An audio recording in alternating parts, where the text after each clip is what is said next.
நானே சொல்றேன், எங்கேயே வேன்ல இருந்தாங்க. நேற்று 300 ரூபாய் கொடுக்க வண்டியில வாங்கினேன். ஆனா நான் காசு வேண்டாம், நான் வந்து பாக்கணும். பார்த்தா அந்த மாதிரி எல்லாம் பணம் போட்டணும். பொம்பளைங்களுக்கு 2 ரூபாய், ஆம்பளைங்களுக்கு 300 ரூபாய் 5 ரூபாய் கொடுத்தாங்க. இது உண்மை. இதை நான் நேரடியா பார்த்தேன். நானும் இந்த போய் பார்த்துட்டு வந்தேன். அப்போ ஓடி போய் அவங்க இடத்துல போட்டோ பிடிச்சா அதுக்கு 100 ரூபாய் குடுக்குள்ள உட்காந்துருந்தான். கடவுள்னு சொல்லணும். இப்படி சொன்னவங்க எங்க போயிட்டாங்க? கடவுள் சொன்னாங்க. கடவுளே வந்துட்டு கடவுள் எப்படி இந்த மாதிரி அட்டுவை பண்ற இடத்துல கடவுள் வர மாட்டேன். பேய்ங்க தான். இதான் உண்மை.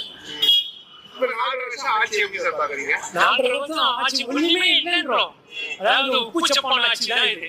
அதாவது மூளை இல்லாத வேலைக்கு வந்தவன் என்னமோ செஞ்சான்ற கண்ணு தான். இந்திய நிலைமைக்கு இது ரோல் மாடலான ஆட்சி தமிழகத்துல நாங்க நடத்துறவங்க சொல்லு. 1008 சொல்லு. இதுவரைக்கும் கட்சிகள் வேலை செஞ்சாங்க. யாருன்னா போஸ்ட் கொடுத்த, யாருன்னா